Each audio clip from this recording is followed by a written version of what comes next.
Hey guys, Colin here with 3DR. In this video, we're gonna walk through the installation of the Solo gimbal. Now before you get started, make sure that your Solo and your GoPro are fully up to date with the most recent software.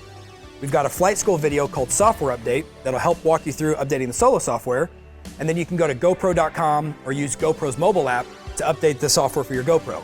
Now it's important to update the software for your GoPro so that we can remote control the GoPro to start and stop videos and take photos and things like that.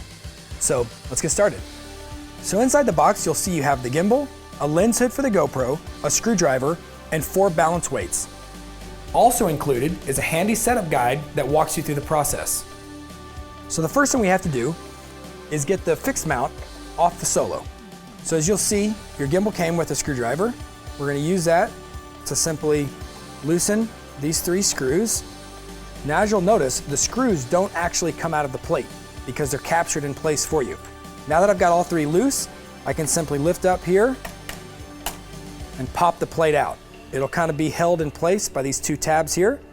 So now that we have it popped out, I'm gonna take my HDMI cable and run it out of this little opening and set our fixed mount off to the side. Okay, so I'm gonna go ahead and grab the gimbal. I'm gonna remove the foam insert, which you should keep and use whenever you're traveling with Solo. What I like to do is turn the copter this direction so that the gimbal hole is away from me. And now the gimbal fits on just like that. You see these 2 little tabs go in the front. Now what you can do is just roll it forward like this, and you'll see you've got 2 ports now, an HDMI port and the gimbal control port. And then there's another little wire down inside your Solo that is the gimbal control cable. This powers the gimbal, controls it, and does the pointing and all of the smart shots all comes through these wires here.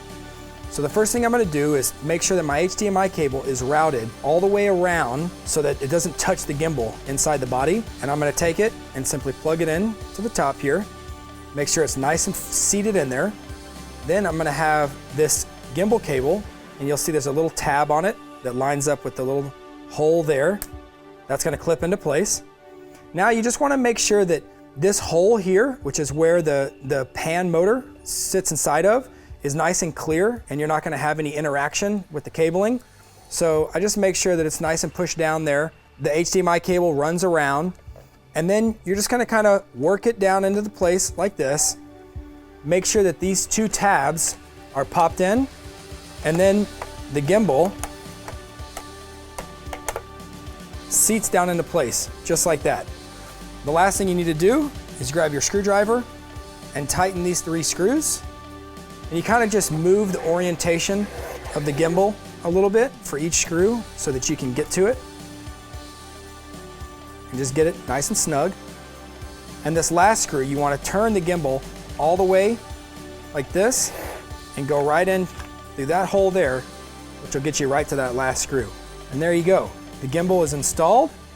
Now, the last step is to put in your GoPro, which is pretty simple.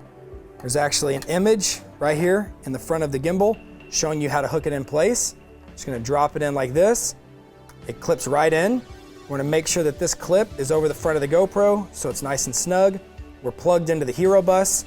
And then finally, you just take the HDMI cable, plug it right into the HDMI port, which is gonna get us our HD video feed, and you're installed. If you're shooting with the Hero 4 Black, the last thing you'll need to do is install the lens hood. This will keep the sun flicker out of your footage.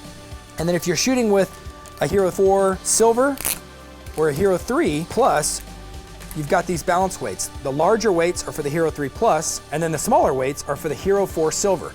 So if this were a Hero 3 Plus, for instance, we would take these larger weights and simply screw it down in place like this. And that same weight would go on the top and the bottom, and you'd be balanced for the Hero 3 Plus. The smaller weights, again, will balance you for the Hero 4 Silver.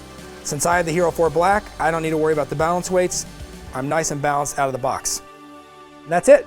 Now you're ready to go out and capture some really smooth, stunningly cinematic footage with Solo and really put smart shots to work. Now remember, please fly safe and have fun.